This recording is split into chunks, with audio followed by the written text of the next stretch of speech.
चलिए जी, good evening. Share for future नया टॉपिक स्टार्ट करने वाले हैं।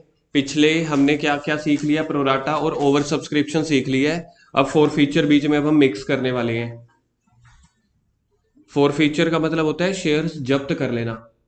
कंपनी ने जिन जिन शेयर होल्डर के ऊपर विश्वास करके उसको शेयर्स दे दिए और पैसे ले रहे थे इंस्टॉलमेंट में। इंस्टॉलमेंट समझते हो? Application, allotment, first call, final call. Company ने पहले शेयर अप्लाई करके सिर्फ एप्लीकेशन मनी ले ली। क्या ले ली? सिर्फ एप्लीकेशन मनी। लेकिन बाद में जब कुछ दिनों के बाद हमने बोला कि भाई अलॉटमेंट के पैसे दे जाओ, तो कुछ शेयर होल्डर थे कहते हैं साढ़े कोल तो है ही नहीं। हमने बोला फर्स्ट कॉल दे जाओ, साढ़े कोल तो है ही नहीं। कहने का मतलब ये है, कई तरह के शेयर होल्डर हैं, वो पहली इंस्टॉलमेंट तो दे देते हैं एक्साइटमेंट में, ओके ओ भाई तरुण सर ने सिखाया था शेयर होते हैं ये वह, हमने शेयर अप्लाई कर दिए, कंपनी ने शेयर दे भी दिए। थोड़े दिन के बाद कहते हैं भाई साहब अलॉटमेंट के पैसे दे जाओ। वो अलॉटमेंट के पैसे देने ही नहीं आ रहे। कंपनी ने नोटिस भेजे, रिमाइंडर भेजे, कोई रिप्लाई ही नहीं। फिर कंपनी ने कुछ महीने के बाद बोला चलो फर्स्ट कॉल के पैसे दे जाओ। अब फर्स्ट कॉल के पैसे दे जाओ मतलब कि शेयर अलॉटमेंट के जो आपके पैसे रहते हैं और शेयर फर्स्ट कॉल के वो पैसे दे जाओ। वो फर्स्ट कॉल के भी देने नहीं आए। तो ये लोग हुए डीठ तरह के लोग। फिर नौबत कौन सी आएगी? अलॉटमेंट के दिए नहीं, फर्स्ट कॉल के दिए नहीं, उसके बाद कंपनी ने बोला फाइनल कॉल के पैसे दे जाओ। जिसने तो पहले पहले जो जो पैसे दे दिए हैं, क्या वो दोबारा देगा? जी नहीं। जिसके पेंडिंग है वो दे जाओ। फाइनल कॉल तो अभी सभी ने देनी है, तो फाइनल कॉल सभी के लिए पैसे मंगवाए। और जिन्होंने पिछली वाली किस्तें नहीं दी उनको बोला कि वो वाली भी साथ दे के जाओ। तो एक बंदा कहता कि मैं सिर्फ फाइनल कॉल के पैसे दे दूं, अलॉटमेंट के अभी तक नहीं दिए। जी नहीं, स्टेप बाय स्टेप चलते हैं। पहले अलॉटमेंट के ही आएंगे, फिर फर्स्ट कॉल के, फिर फाइनल कॉल के। तो जब कई डीट शेयर होल्डर्स हैं जिन्होंने अलॉटमेंट के भी नहीं दिए, फिर हमने फर्स्ट कॉल के मांगे, फर्स्ट कॉल के भी नहीं दिए, फाइनल कॉल के मांगे, वो भी नहीं दिए। कंपनी क्या करती है? कंपनी उनके शेयर्स जब्त कर लेती है, उनके शेयर्स कैंसिल कर देती है। अब सोच के देखो, क्या कोई ऐसा शेयर होल्डर होगा जिसने एप्लीकेशन मनी भी ना दी हो? क्योंकि उसने शेयर अप्लाई करते हुए एप्लीकेशन मनी तो दे दी होगी। तो कम से कम अगर जितना मर्जी डीट शेयर होल्डर है, जितना मर्जी मतलब बेशरम शेयर होल्डर है, फिर भी ना ना करते उसने कौन से पैसे कंपनी में दे दिए होंगे? एप्लीकेशन के पैसे। तो कंपनी वो वाले एप्लीकेशन के पैसों को जब्त करके अपने पास रख लेगी, उनको कुछ भी नहीं देगी। एक तो उनको शेयर होल्डर के नाम से हटा देगी। अब वो कंपनी के मालिक नहीं रहेंगे, ना ही कंपनी में वो डिविडेंड मांग सकते हैं, ना कंपनी में अपना कोई हक। क्यों? कंपनी ने ऑलरेडी पैसे मांगे, डिफॉल्ट तो आपने की। कंपनी ने फोन कर दिया, नोटिस भेज दिए, ईमेल कर दी, इतने रिमाइंडर दे दिए, नहीं दिए तो उनके शेयर्स को जब्त कर लेगी और उनके शेयर सर्टिफिकेट को कैंसिल कर देगी। कंपनी के पास कम से कम कौन से पैसे आ रखे होंगे? ठीक है। अब एक शेयर होल्डर है, अब ध्यान से सुनना। एक शेयर होल्डर है, एप्लीकेशन का रेट है 2 रुपए। ये तो फिर एसेट होगी कंपनी की एसेट नहीं होगी, कंपनी का प्रॉफिट हो गया। समझ लो, एप्लीकेशन का रेट है 2 रुपए, अलॉटमेंट का 3 रुपए, फर्स्ट कॉल का 1 रुपए, फाइनल कॉल का 4 रुपए। एप्लीकेशन के पैसे सभी पे कर देते हैं, ठीक है जी। एप्लीकेशन के पैसे गर्व इधर ऊपर, तू हाथ नीचे कर ले। एप्लीकेशन के पैसे सभी दे देते हैं। एक बंदा है, उसने अलॉटमेंट के भी दे दिए, फर्स्ट कॉल के भी दे दिए। जब फाइनल कॉल की बारी आई, फाइनल कॉल के उसने पैसे नहीं दिए। कंपनी ने नोटिस दिए, रिमाइंडर दिए, अपने रूल रेगुलेशन अप्लाई किए, उसने फिर भी फाइनल कॉल के पैसे नहीं दिए। तो इस सिचुएशन पे आके कंपनी उसके शेयर्स को फोरफिट कर लेती है। शेयर्स फोरफिट करने का मतलब है उसके शेयर को कैंसिल करके उसका पैसा अपने में दबा लेगी। अगर इस वाले भाई साहब के पास 300 शेयर थे, बताओ इसका कितना पैसा कंपनी में पहुंच चुका होगा? 1800। टोटल कितने? 6 रुपए, 2 3 1 6। तो मतलब कंपनी के पास इसका 1800 रुपये आया हुआ है। कितना नहीं आया हुआ? 1200 रुपये। ਉਹਦੇ 1800 भी था अपने शेयर भी था। तो उसके जो पैसे थे 1800 रुपये जो ऑलरेडी आ चुके हैं, पेड वाले थे, वो कंपनी अपने पास रख लेगी, उसको कुछ नहीं देगी। ये कंपनी का प्रॉफिट हो गया। कंपनी का प्रॉफिट हुआ, बिल्कुल ठीक है। क्यों? फिर अब कंपनी सर ये 300 शेयर का क्या करेगी? क्या कंपनी ने चुन्नू के शेयर फोरफिट कर लिए, आगे मुन्नू को बेच दिए।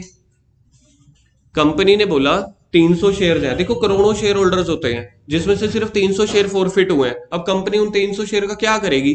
कैटेगरी चेंज हो गई ना। कंपनी ये तो अब लिखेगी नहीं 1,99,97,000 इतने 100 शेयर। कंपनी तो पूरा राउंड फिगर में चलेगी ना। तो पिछली क्लास के जो भी शेयर होल्डर, क्लास यानी का मतलब इक्विटी शेयर्स या प्रेफरेंस शेयर, 100 वाला शेयर, 1 रुपए वाला शेयर या 10 रुपए वाला शेयर, इसको बोलते हैं class of shares. Class of shares यानी कि इक्विटी शेयर है या प्रेफरेंस शेयर्स है, 10 वाला है या 1 रुपए वाला है या 100 रुपए वाला है या 1000 रुपए वाला है। तो कंपनी के पास 300 शेयर ये वो आए हुए हैं जो कंपनी ने फॉरफिट किए थे।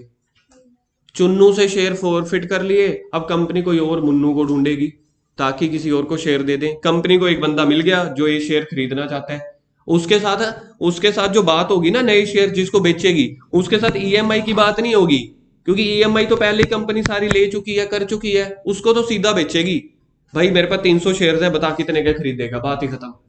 कंपनी तो कहेगी पूरे का पूरा 10 रुपए का ही बिक जाए, कंपनी तो यही चाहेगी ना।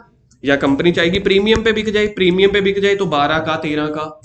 और सामने वाले शेयर होल्डर को कंपनी की मजबूरी पता है, वो क्या कहेगा, 6 रुपए में देना है तो बात कर, 8 रुपए में देना है तो बात कर, 9 रुपए में देना है तो बात कर, ताकि तेरे शेयर होल्डर्स कंप्लीट हो जाएं।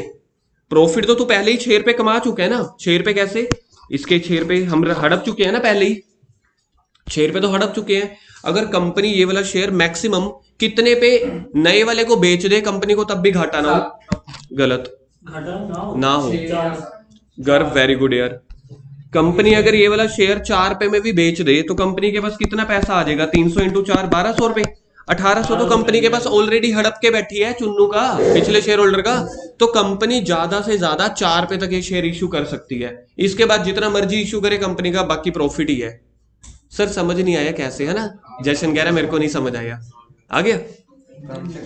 कम से कम कंपनी 4 रुपए का तो इशू करेगी। देखो 1800 तो कंपनी के पास ऑलरेडी आया हुआ है, 3000 को पूरा करने के लिए। देखो 6 रुपए कंपनी के, 1800 रुपए बोल लो टोटल, या पर शेयर के हिसाब से 6 रुपए बोल लो। 6 रुपए तो कंपनी के पास उसके आ चुके हैं ना, जिसके हमने झड़पे थे।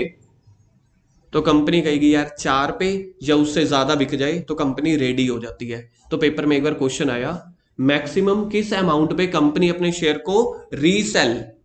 सर रीसेल क्यों, क्योंकि पहले तो इशू कर चुके हैं ना सेलिंग, ये तो दोबारा री इशू कर रहे हैं, तो इसलिए इसका नाम पड़ जाता है री इशू। क्या नाम पड़ जाता है इसका, री इशू। तो कंपनी, क्वेश्चन आया सीबीएसई में फाइनल में कि कंपनी ज्यादा से ज्यादा किस प्राइस पे शेयर्स को री इशू कर सकती है, ठीक है। तो उसका आंसर आएगा 4 रुपए के ऊपर। मतलब कि जितना वो किसी शेयर होल्डर के पैसे रख चुकी है वो माइनस कर दो, उतने के ऊपर कंपनी री इशू कर सकती है। फॉर एग्जाम्पल एक और केस बताता हूं, तो अब मेरे को बताना कंपनी मैक्सिमम किसके ऊपर इशू कर सकती है। एप्लीकेशन का रेट है 2 रुपए, अलॉटमेंट का 3 रुपए, फर्स्ट कॉल का 4 रुपए, फाइनल कॉल का 1 रुपए। कंपनी के पास अलॉटमेंट और फर्स्ट कॉल के पैसे आ चुके हैं, फर्स्ट और फाइनल कॉल के नहीं आए। 5 रुपए पे, ठीक है अभी मैं चेंज कर देता हूँ। फर्स्ट कॉल का रेट 2, अलॉटमेंट का 5 रुपए 1 रुपए। कंपनी जो है सिर्फ एप्लीकेशन का पैसा ले चुकी है, तो कंपनी 2 रुपए पहले ले चुकी है, तो कंपनी मैक्सिमम किस शेयर पे इशू कर सकते हैं, 8 रुपए। मैक्सिमम नहीं, मिनिमम 8 रुपए पे कंपनी रीइशू करेगी। ये पेपर में क्वेश्चन आ चुके हैं, प्रैक्टिकल क्वेश्चन भी है पड़े ऐसे कि जितना हम पहले किसी का प्रॉफिट जो है शेयर्स के पैसे हम कंपनी ने अपने पास रख लिए हैं उसको छोड़ दो, बाकी पे रीइशू कर सकती है। तो ये है शेयर फॉरफीचर का टॉपिक। फॉर एग्जाम्पल, अच्छा अब हम बात करते हैं, इधर देखो कंपनी के पास सिर्फ एप्लीकेशन के पैसे आए हुए हैं, कौन से पैसे नहीं आए हुए, allotment, first call, final call. मतलब कि 2 रुपए आए हुए हैं, 8 रुपए नहीं आए हुए। कंपनी ने दोबारा से ये शेयर्स रीइशू किए 9 रुपए में। प्रीमियम थोड़ी है, 10 रुपए का शेयर है यार 9 रुपए का। ओ नहीं, आप गलत समझ रहे हो। प्रीमियम की अमाउंट फेस वैल्यू के ऊपर जाएगी तो होता है, तो डिस्काउंट पे इशू कर रही है। आप ना दो चीजों को मिक्स कर रहे हो, मतलब आप नेट प्रॉफिट को मिक्स कर रहे हो बीच में। ये फॉरफीचर का केस है जी, अब ध्यान से सुन लेना, चीजों को मिक्स करोगे तो नहीं बात बनेगी। स्टेप बाय स्टेप समझो इस कॉन्सेप्ट को। कंपनी के पास शेयर फॉरफीचर के, कंपनी किसी के शेयर फॉरफिट कर रही है क्योंकि उसने allotment, first call, final call नहीं दी, मतलब 8 रुपए नहीं दिए। कितने दे दिए, 2 रुपए। कंपनी ने ये 2 रुपए समझ लो 100 शेयर्स थे, तो कंपनी ने 200 रुपए पहले ही बंदे के हड़प लिए। इसको बोलते हैं शेयर फॉरफिट करना। इसको अब रीइशू के साथ मिक्स मत करना, ठीक है जी। शेयर फॉरफिट कर लिए, कंपनी को कितने का प्रॉफिट हो गया, 200 रुपए का।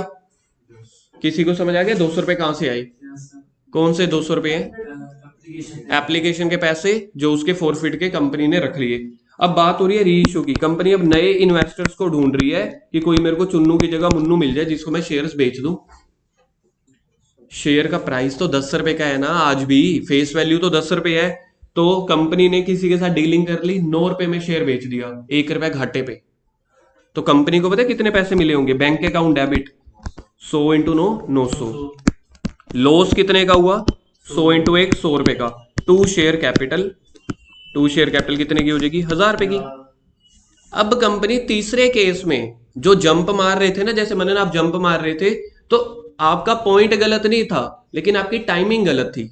टाइमिंग अब आएगी, आपको टाइमिंग मिलेगी। अब तीसरे केस में बताओ कंपनी को नेट प्रॉफिट कितने का हुआ? कंपनी को 200 रुपए का ऑलरेडी प्रॉफिट हो रखा था, जिसके शेयर हमने हड़प लिए थे।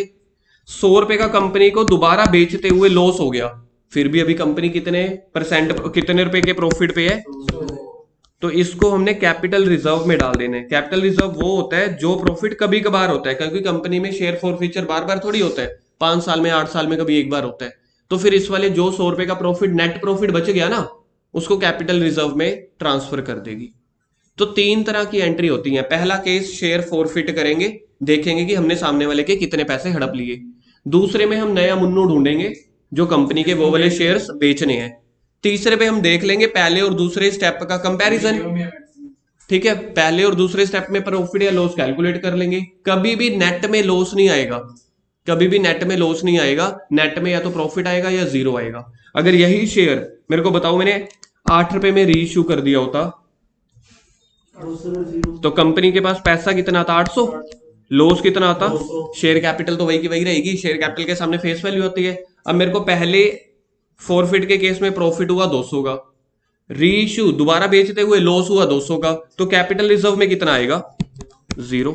200 माइनस 200। 3 तरह की एंट्री होती है। पहली शेयर फॉरफिट करने की, दूसरी रीइश्यू करने की, तीसरी कैपिटल रिजर्व कैलकुलेट करने की। ओके है जी।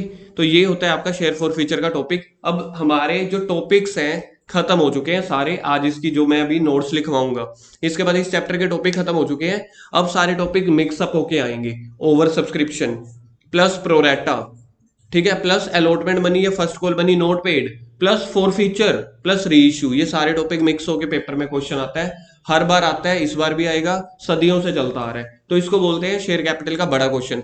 तो शेयर कैपिटल का एक ये बड़ा क्वेश्चन आएगा, या तो 6 नंबर का या 7 नंबर का। एक आएगा छोटा क्वेश्चन 2 नंबर का या 3 नंबर का, वो वाला जिसमें हम एसेट्स लायबिलिटी नहीं टेक ओवर करते थे वेंडर से, याद है? अभी 3-4 दिन पहले, for consideration other than cash assets ले ली, लायबिलिटी दे दी, परचेज कंसिडरेशन, बदले में हम उसको शेयर इशू कर देते थे या कुछ कैश दे देते थे। तो वो क्वेश्चन आता है 2 नंबर पे पेपर में अलग से। तो 2 न्यूमेरिकल आते हैं इस चैप्टर में। इकलौता यही चैप्टर है जिसमें 2 न्यूमेरिकल मिनिमम आते ही हैं हर बार। एक छोटा क्वेश्चन आएगा 2 या 3 नंबर का, एक ये बड़ा क्वेश्चन आएगा 6 या 7 नंबर का, और बाकी very short question private company, public company, equity share, preference shares, वो भी आएंगे। मतलब ये चैप्टर ना करते भी ना 11-12 नंबर का आ जाता है पेपर में हर बार सीबीएसई के फाइनल में। तो 80 में से आप ये मान के चलो 12 नंबर का पेपर तो खाली इसी चैप्टर में से दिखेगा। इसलिए इस चैप्टर को प्रैक्टिकली पॉइंट ऑफ व्यू से मैं आपको समझा के चलता हूं कि क्या है। अब लिखना शुरू करो जल्दी से, जो जो बोलूंगा वही वही लिखना सिर्फ। अभी हमने कॉन्सेप्ट सीखा, जर्नल एंट्रीज नहीं सीखी। लिखो, when any share holder, point number 1, when any share holder does not पे एनी अमाउंट, डेट पे छोड़ने के बाद, when any share holder does not पे any amount on shares whether allotment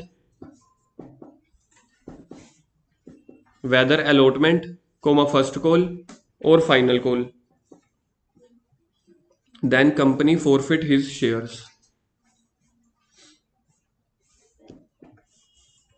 When any shareholder does not pay any amount on shares whether allotment comma first call or final call, then company forfeit his shares. Forfeit का मतलब लिख लेना जब्त करना। Forfeit का मतलब लिख लेना अपना हिंदी या पंजाबी में जब्त करना, उसके शेयर जब्त कर लेगी company. Any amount already paid by share holder, point number 2, एक लाइन छोड़ के लिखना थोड़ा साफ साफ। Any amount already paid by share holder is also forfeit by the company. Any amount already paid by a shareholder, speed बढ़ाओ, already paid by shareholder is also forfeit by company and not refunded to shareholder and not refunded to shareholder, and that amount is profit for the company. तो जो पैसे हमने उनके अपने पास रख लिए, that is profit for the company. तो share forfeit हो गई। शेयर फॉरफिट करने के बाद क्या करेंगे? री इशू करेंगे शेयर्स को। ठीक है, पॉइंट नंबर 3 लिखो। शेयर फॉरफीचर इज, जो ये हमने शेयर्स फॉरफिट किए, is profit for the company, hence it will credited in journal entry. तो ये शेयर फॉरफीचर जो है वो क्रेडिट साइड पे आएगा, क्योंकि प्रॉफिट्स हैं क्रेडिट साइड पे, लॉसेस हैं डेबिट साइड पे, in journal entry. Point number 4,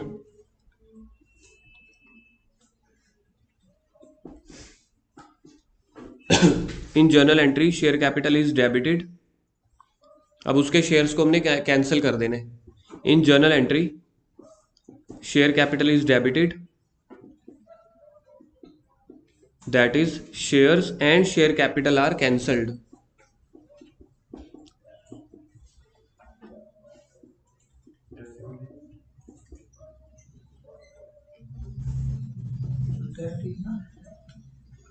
That is shares and share capital are cancelled. Shares and share capital are cancelled, comma, because originally in 8 entries. Because originally in 8 entries. 8 entries कौन सी बात हो रही होगी? ये कौन सी 8 एंट्रीज है? Application, allotment, first call, final call, उनकी दो दो एंट्रीज होती है ना। In 8 entries we credit the share capital. कोई पहली एंट्री बता सकता है? फर्स्ट एंट्री क्या होती थी? सेकंड,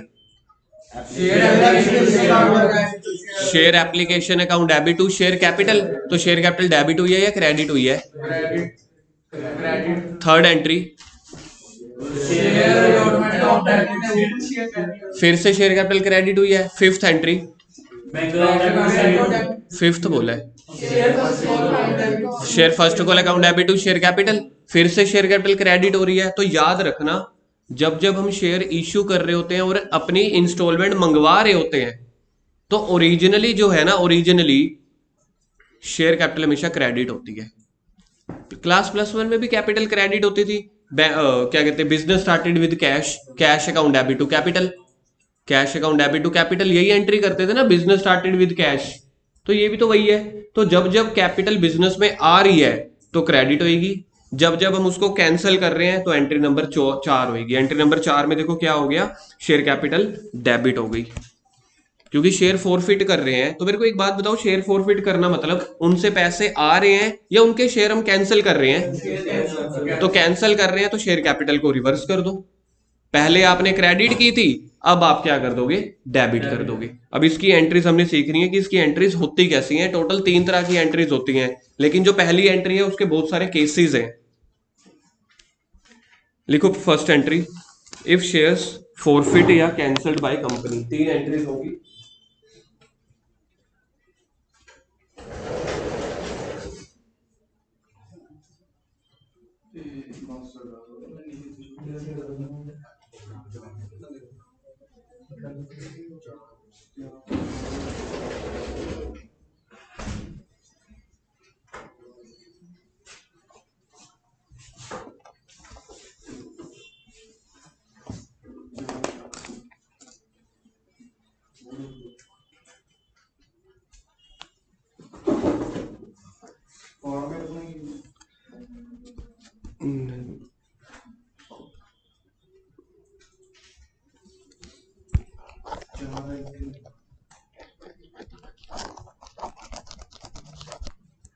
एंट्रियां ना 5 हैं यार,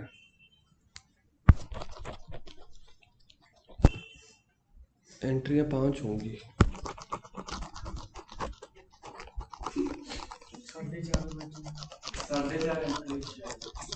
एंट्रियां तो 5 होंगी।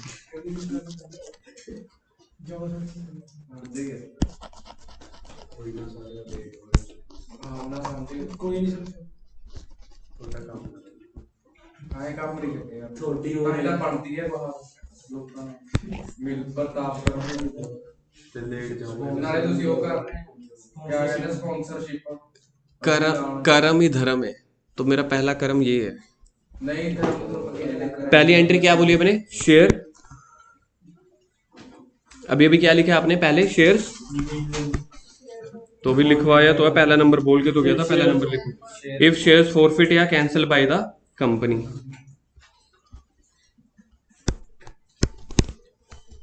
इफ शेयर्स फॉरफिट, कंपनी अब अगर शेयर फॉरफिट कर लेती है। अब हमें देखना है कि जिस इंसान के हम शेयर फॉरफिट कर रहे हैं, कैंसिल कर रहे हैं, क्या वो वाले शेयर मेरे को ये भी देखना पड़ेगा, मेरे को भूतकाल में जाना पड़ेगा, भूतकाल समझते हो ना, पास्ट में जाना पड़ेगा, मेरे को ये देखना पड़ेगा क्या ये मैंने शेयर इशू पार पे किए थे या प्रीमियम पे किए थे। तो मेरे को सबसे पहले ये देखना पड़ेगा। सर कैसे, अब मैं किसी कंपनी के शेयर फॉरफिट कर रहा हूँ तो पहले मेरे को ये देखना पड़ेगा क्या ये वाले शेयर जो मैंने स्टार्टिंग में बेचे थे, स्टार्टिंग में इशू किए थे, पार पे इशू किए थे या प्रीमियम पे। सर इसका भी कोई फर्क होता है? जी हाँ, अभी पता चलेगा। तो फर्स्ट के अंदर फर्स्ट है, if these shares are issued at par, if these shares are issued at par, par का मतलब होता है 10 वाला शेयर 10 में बेचा।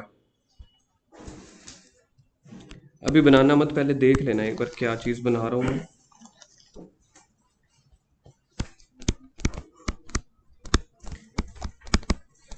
at the time of issue of shares at the time of forfeiture,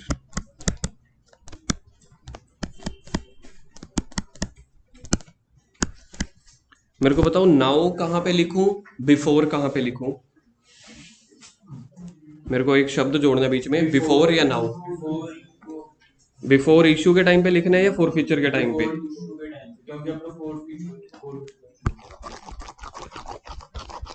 बताओ जी, किसी और को पता चल रहा है? मेरे को, मैंने आपको दो हेडिंग्स बनवा दी हैं अभी, at the time of issue, at the time of forfeiture. मेरे को लिखना है नाउ या बिफोर।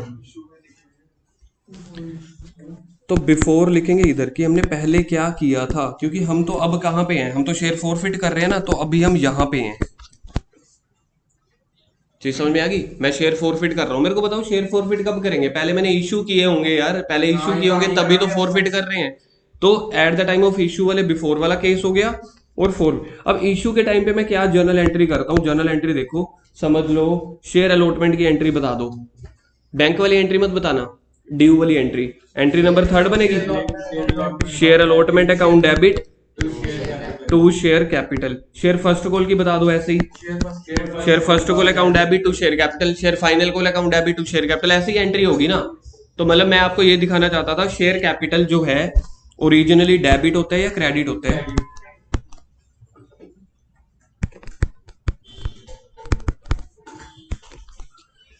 अब जब मेरे को शेयर्स कैंसिल करने हैं, मैं ना एज्यूम करके चल रहा हूं कंपनी को सिर्फ एप्लीकेशन के पैसे मिले हैं, तो बताओ कौन कौन से पैसे नहीं मिले होंगे?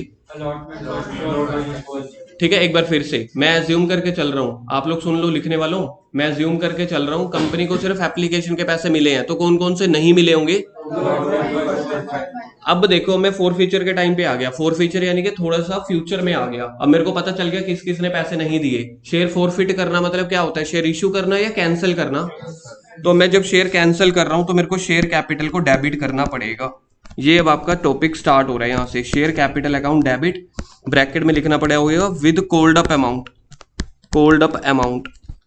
अब मेरे को यहाँ पे लिखना है शेयर कैपिटल कितने किया, कौन कौन से पैसे नहीं मिले उनका नेम आएगा। क्या बोल रहा हूं मैं? कौन कौन से पैसे नहीं मिले उसका नेम आएगा। तो कौन कौन से पैसे नहीं मिले? To share allotment, to share first call,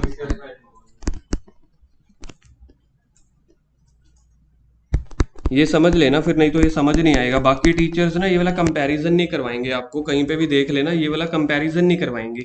वो शेयर फॉरफीचर की एंट्रीज तो करा देंगे लेकिन साइड पे शेयर इशू की एंट्रीज नहीं करवाएंगे। यहां से हम दो, मतलब एक तीर से दो निशाने मार रहे हैं। एक तो साथ में हम इशू वाली एंट्री भी सीख रहे हैं इशू के साथ में हम कैंसिल वाली एंट्रीज भी सीख रहे हैं। अब सोच के देखो, कोल्ड अप अमाउंट का मतलब होता है क्या कंपनी ने फाइनल कॉल मंगवा भी ली थी कि नहीं मंगवाई थी। मैंने सोचा कि मंगवा लिया है, तो टोटल शेयर 10 रुपए का है, जिसमें से उसने अलॉटमेंट के 2 रुपए नहीं दिए, फर्स्ट कॉल के 3 रुपए नहीं दिए, फाइनल कॉल के 4 रुपए नहीं दिए, तो उसने कौन से पैसे दिए होंगे एप्लीकेशन के, बता सकते हो कितने होंगे। तो टू शेयर एप्लीकेशन, वर्ड अब एप्लीकेशन नहीं आएगा। जो कंपनी को पैसे मिल जाते हैं उसके सामने नाम आता है शेयर फॉर फीचर। आप अपने सेकंड या थर्ड पॉइंट में देख सकते हो, share forfeiture account will be credited hence it is profit for the company. तो जो पैसे मिल चुके हैं उसमें शेयर फॉर फीचर का नाम आएगा। भाई साहब इधर जो पैसे मिल चुके हैं वहां पे शेयर फॉर फीचर का नाम आएगा, जो पैसे नहीं मिले उसमें उस इंस्टॉलमेंट का नाम आएगा। तो इसमें से मेरे को बताओ, जो पैसे मिल चुके हैं सिर्फ एप्लीकेशन के मिले हैं ना, तो एप्लीकेशन का नाम नहीं लिखना, उसमें लिखना है to share forfeiture account.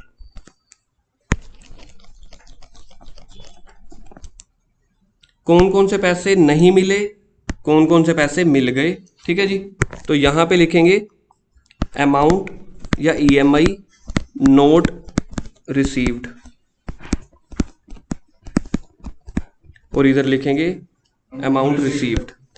तो जहां पे पैसे नहीं मिले उस इंस्टॉलमेंट का नाम लिखना है, जो पैसे मिल गए उसमें फॉर फीचर का नाम लिख लेना है अमाउंट रिसीव्ड। सर अगर हमें अलॉटमेंट के भी पैसे मिल चुके होते फिर हम क्या करते, तो हम करते share capital account debit, to share first call, to share final call, to share forfeiture. Forfeiture में वही ऐड करके लिख देते एप्लीकेशन और अलॉटमेंट का, जो पैसे नहीं मिले उसमें ये वाली अमाउंट लिखते। तो अलॉटमेंट का रेट लिखो 2 रुपए, फर्स्ट कॉल का लिखो 3 रुपए, फाइनल कॉल का 4 रुपए, तो मेरे को पैसे मिल गए सिर्फ 1 रुपए। करो पहली एंट्री। ये बनाना है at the time। तो वेरी हाँ हाँ,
जो ये पहले वाला एंट्री लिखी थी ना शेयर फॉर फीचर, मतलब इसको थोड़ी सी आइडेंटिटी कुछ अपने हिसाब से दे देना, जैसे मैं दे रहा हूँ बुक्स में। तो ये केस टोटल 3 तरह की एंट्री होती है, लेकिन जो फर्स्ट वाली एंट्री है ना उसके 3 केस हैं। पहला केस हमने कर लिया 1A एंट्री में, share forfeiture shares are issued at par. पहली एंट्री है शेयर फॉर फीचर की होती है, दूसरी होती है उसको बेचने की, तीसरी होती है कैपिटल रिजर्व निकालने की। तो पहली एंट्री के अंदर 3 केस होते हैं, 1A 1B 1C। तो 1B, if shares issued at premium, if shares issued at premium and premium is already received,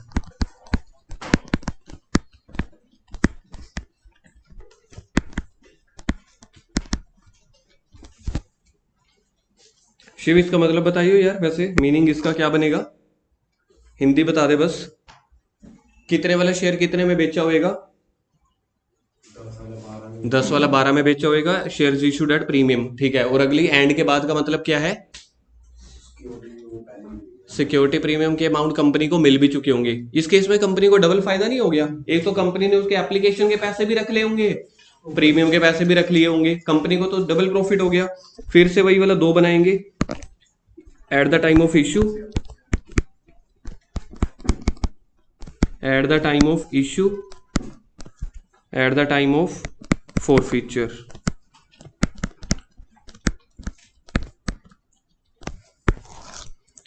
अच्छा, इशू के टाइम पे सिक्योरिटी प्रीमियम कब आता है? एक तो हो गया कभी भी, अगर क्वेश्चन साइलेंट हो तो अलॉटमेंट क्या एंट्री बनती होती है? Share allotment account debit to share capital to security premium. Issue के टाइम पे हम ये एंट्री करते हैं। अब फोरफिट कर रहे हैं तो फोरफिट करने की हेडिंग देखो 1B की, प्रीमियम हमें मिल चुका है, तो प्रीमियम मिल चुका है, खा पी के डकार मार के सो जाओ, बात खत्म, याद ही नहीं करना। तो अब हमें शेयर्स कैंसिल करने हैं, तो share capital account debit. Four feature के टाइम पे पहुंच गए। फोर फीचर के टाइम पे शेयर कैपिटल हमेशा डेबिट होएगी। गुरकिरत बताइए क्यों? क्या बोले? क्यों बोलूं मैंने बोल दिया एक बार। डेबिट होंगी क्योंकि वापस कर रहे हैं पर जब अपन मिलती होगी तो पहला क्रेडिट होगी, फिर इस केस के डेबिट। डेबिट किस केस इच? Four feature. क्यों? रीजन फिर से तू ही बता दे यार, तू बता दे। वापस कर रहे हैं, कहना वापस कर रहे हैं क्योंकि अब हम शेयर्स कैंसिल कर रहे हैं। जब हमने ओरिजिनली मंगवाए थे शेयर कैपिटल क्रेडिट की थी, आपके सामने ही है, देखो सामने, पीछे पेज भी नहीं पलटने, वरना मेरे को बार बार पीछे पेज पलटने पड़ते कि हाँ भाई पीछे देख लो, शेयर कैपिटल हमेशा क्रेडिट हो रही है। साथ साथ लिखवा रहा हूँ, शेयर कैपिटल जब ओरिजिनली होती है क्रेडिट हो जाएगी, अब जब कैंसिल हो रही है तो डेबिट। तो शेयर कैपिटल अकाउंट डेबिट, फिर से वही टू शेयर अलॉटमेंट। कोई हमें बताएगा यहाँ पे मैंने शेयर अलॉटमेंट का नाम क्यों लिखा होगा? देखें जी, किसी को टॉपिक समझ आया हो? हाँ मनन, क्योंकि नहीं आपको नहीं समझ आया। उसने सिर्फ एप्लीकेशन के दिए होंगे। हाँ मनन, वेरी गुड। हम यहाँ पे शेयर फॉर फीचर का केस पढ़ रहे हैं ना, इधर ध्यान से देखोगे ना, शेयर फॉर फीचर की एंट्री पढ़ रहे हैं। अलॉटमेंट का रेट क्यों लिखा है? क्योंकि अलॉटमेंट उसने पे ही नहीं की होगी। फॉर फीचर का मतलब यही होता है ना कि उसने कोई पैसे पे नहीं किए तो हम उसके पैसे हड़प रहे हैं, कैंसिल कर रहे हैं। तो किसी भी इंस्टॉलमेंट का नाम तभी आएगा जब उसने वो वाले पैसे नहीं दिए होंगे। तो यहाँ पे सामने अलॉटमेंट का नेम आ रहा है, इसका मतलब ये है उसने अलॉटमेंट के पैसे नहीं दिए। प्रीमियम मिल गया ना, इसलिए प्रीमियम पहले ही क्रेडिट में हो गया, इसलिए इसको नहीं कैंसिल करेंगे। कंपनी क्या कहेगी? ये प्रीमियम को वापस लेके जा, कंपनी कहेगी जेब में डालो भागो। समझ गए? नहीं देगी ना वापस। कंपनी ने कभी कोई पैसे जिंदगी में वापस नहीं करने। कंपनी कहते तू कौन भाई? प्रीमियम नहीं मिले होंगे लोग जिन्होंने अलॉटमेंट में पैसे दिए थे, प्रीमियम दे देते होंगे। हो सकता है प्रीमियम दे दिया हो, या हो सकता है प्रीमियम एप्लीकेशन के साथ भी हो, कुछ भी हो सकता है। ये एंट्री तो मैंने आपको वैसे ही रिमाइंड करवाने के लिए की। बस मैं ये कह रहा हूं कि कंपनी को प्रीमियम मिल चुका है, हो सकता है अलॉटमेंट के टाइम का मिल चुका हो सकता है एप्लीकेशन का मिल चुका हो। बस कंपनी प्रीमियम के पैसे खा चुकी है, इसलिए प्रीमियम को कैंसिल नहीं करेगी, सिर्फ शेयर कैपिटल को कैंसिल करेगी। To share first call, to share final call और टू शेयर फॉर फीचर। अब इस टू शेयर फॉर फीचर में पता है कौन कौन से पैसे आ जाएंगे? एप्लीकेशन एंड सिक्योरिटी प्रीमियम के।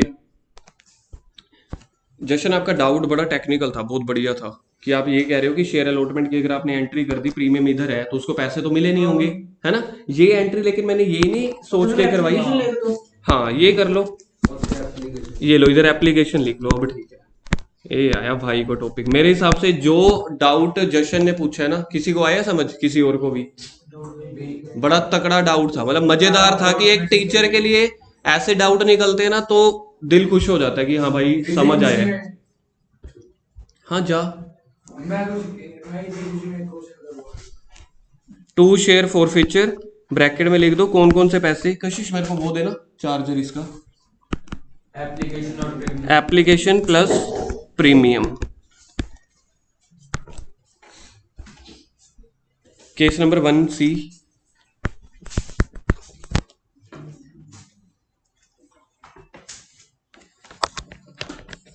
Case number 1C। 1B का अपोजिट बनाना। 1B का opposite issued at premium discount पे तो इश्यू कर ही नहीं सकते। हाँ, shares issued at premium. Shares issue तो किए प्रीमियम पे, but premium amount not received. But premium not received.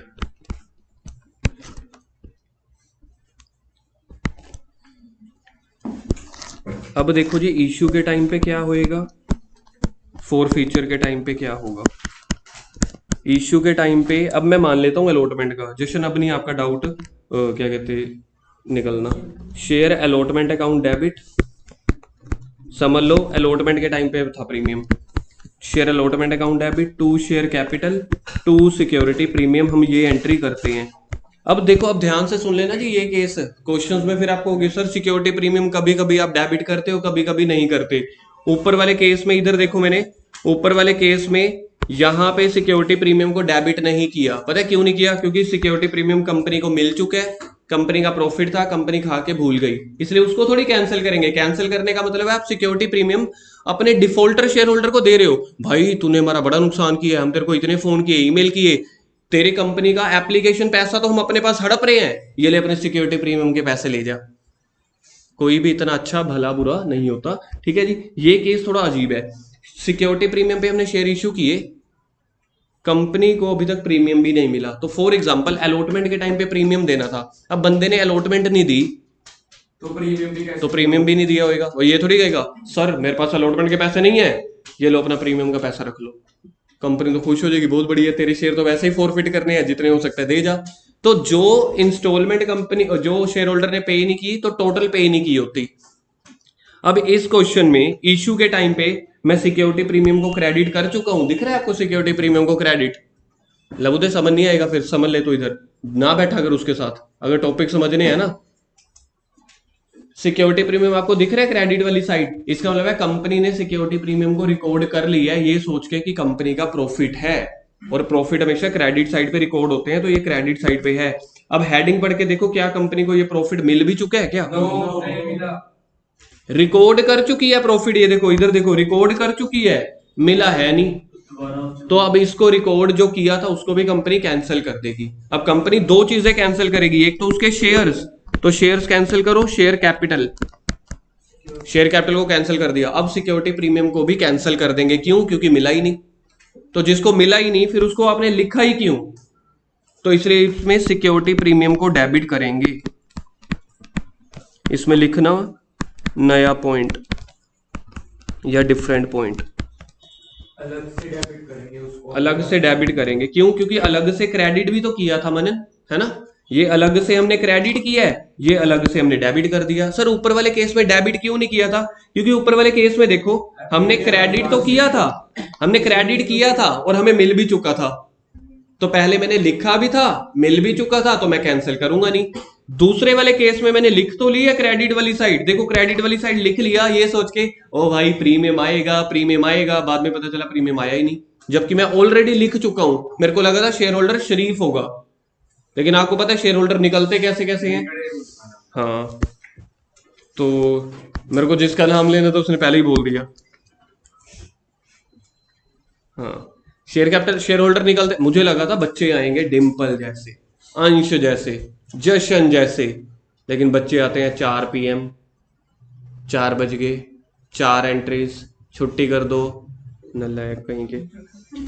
तो कंपनी के पास इस केस में आपको समझ में आया, shares premium security premium company ने लिख दिया, लेकिन हेडिंग पढ़ो सिक्योरिटी प्रीमियम क्या कंपनी को मिल चुका है? हेडिंग पढ़ना नहीं मिला, लिख चुके हैं मिला नहीं है तो कैंसिल कर दिया। कैंसिल करना पहले क्रेडिट किया था, अब डेबिट कर दिया। कौन कौन से पैसे नहीं मिले? अलॉटमेंट के, फर्स्ट एंड फाइनल कॉल के। तो कोई पैसे मिले कौन से होंगे? सिर्फ टू शेयर फॉरफीचर एप्लीकेशन के। सर कभी ऐसा हो सकता है कंपनी को एप्लीकेशन भी ना मिली हो, फिर वैसे शेयर होल्डर सड़क के बाहर से जा रहे होते हैं। एप्लीकेशन के बिना किसी को शेयर ही नहीं दे सकते। तो कंपनी को और कुछ ना हो, कुछ भी ना हो, एप्लीकेशन के पैसे तो हर केस में मिल ही जाते हैं। क्या 100% केस में या 99? 100% केस में कंपनी को एप्लीकेशन के पैसे तो मिल चुके होते हैं। हमारी पहली एंट्री खत्म हो चुकी है। पहले के 3 केस होते हैं, issued at par, issued at premium, premium receive, issued at premium, premium not receive. Entry number 2,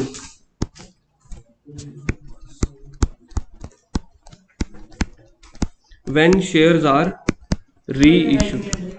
बस 3 पहले ही बताया हुआ है ना, गर्व आज तू सुन नहीं रहा ना ध्यान से, क्योंकि तू बोल नहीं रहा आज। स्टार्टिंग में पहले ही बता दिया था 3 एंट्री है, एक शेयर फॉरफिट करनी है, फिर रीइश्यू कर देने हैं, फिर उसका आंसर निकालना है कि प्रॉफिट हो रहा है कैपिटल रिजर्व। तो शेयर रीइश्यू करेंगे, रीइश्यू करने का मतलब होता है शेयर दोबारा से बेच रहे हैं। अब जब रीइश्यू करते हैं तब इंस्टॉलमेंट में नहीं करते कि भाई एप्लीकेशन के दे दिए लौट, ओ सीधा तामझाम होता है भाई 10 वाला शेयर है 8 में ले 9 में ले 12 में ले, ठीक है। तो सीधा डायरेक्ट एंट्री होगी बैंक अकाउंट डेबिट, ये आप लोग कर चुके हो, bank account debit to share application and allotment. अभी लिखना मत, सिर्फ बैंक अकाउंट डेबिट लिखने। याद है जब हम पैसे इकट्ठा मंगवा लेते थे सारे पैसे, तो 2 एंट्रीज होती थी, bank account debit to share application and allotment, share application and allotment account debit to share capital, करते थे ना। इस केस में वो भी नहीं है, 2 भी नहीं है, कहते यार सिंगल एंट्री करो यार, क्योंकि कंपनी के वो छोटे से शेयर होल्डर हैं जो अपने फॉरफिट किए। नए वाले के साथ कोई फॉर्मेलिटी नहीं है, जितने पैसे आए उसको डेबिट कर दो, जो लॉस या प्रॉफिट हुआ उसको credit. For example bank account debit 9 रुपए, तो लॉस कितने का हुआ 10 रुपए के हिसाब से 1 रुपए का, तो 1 रुपए के लॉस को डेबिट कर दो। जैसे आपने प्रॉफिट को यहाँ पे क्रेडिट किया था, इधर देखो शेयर फॉरफीचर के नाम से, याद है शेयर फॉरफीचर में कौन से पैसे आते हैं जो कंपनी को मिल चुके होते हैं। तो यहाँ पे प्रॉफिट का नाम भी शेयर फॉरफीचर है, लॉस का नाम भी, तो शेयर फॉरफीचर अकाउंट डेबिट एक, हाँ ठीक है, शेयर फॉरफीचर अकाउंट डेबिट, यानी कि ये कंपनी के लिए क्या है, लॉस है। To share capital, share capital में तो हमेशा 10 रुपए आएंगे। To security premium, sir security premium क्यों, लॉस पे बेच रहे हैं, अगर मतलब आया तो या तो कंपनी प्रॉफिट पे बेचेगी या लॉस पे बेचेगी। जो शेयर फॉरफीचर का प्रॉफिट होता है वो किस चीज के लिए? वो कैपिटल रिजर्व में जाएगा, और कैपिटल रिजर्व क्या कहते हैं, कई किसी किसी चीज के लिए ही यूज हो पाता है। Bank account debit, share forfeiture account debit, to share capital, to security premium. इसके नीचे नोट्स लिखो,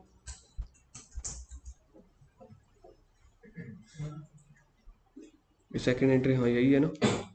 पहले तो नरेशन लिखो, इसकी नरेशन लिखो, ये आपको दिख रही होगी, बीइंग शेयर्स आर री इश्यूड। इसके नीचे 2 नोट लिखो, नोट नंबर 1, नोट नंबर 2।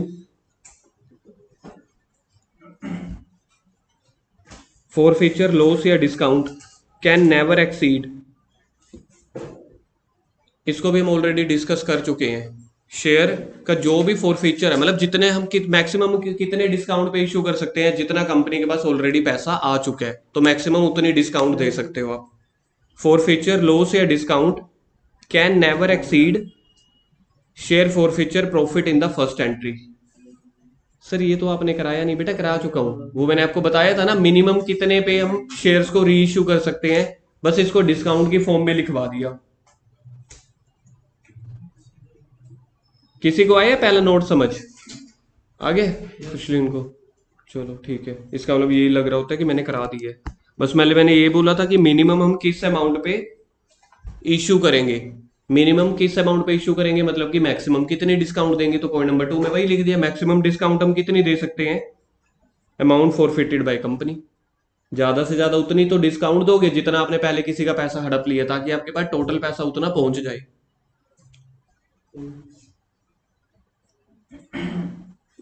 अगर हमारे पास प्रॉफिट आया 500, डिस्काउंट दिया मैंने 150, प्रॉफिट आ गया था, किसी का पैसा झड़प लिया 500 रुपए पहली एंट्री में, पहली एंट्री के क्रेडिट में 500 रुपए आ गया। दूसरी एंट्री में मैंने लॉस डिस्काउंट दिया 150 का, तो मेरे लिए बाकी कितना बच गया, 350। तो ये 350 कैपिटल रिजर्व में ट्रांसफर कर देना है। तो थर्ड एंट्री करो, ये है शेयर फॉरफीचर अकाउंट डेबिट, जितना क्रेडिट में ज्यादा बचे हुए उसको कैंसिल करके कैपिटल रिजर्व में ट्रांसफर कर दो।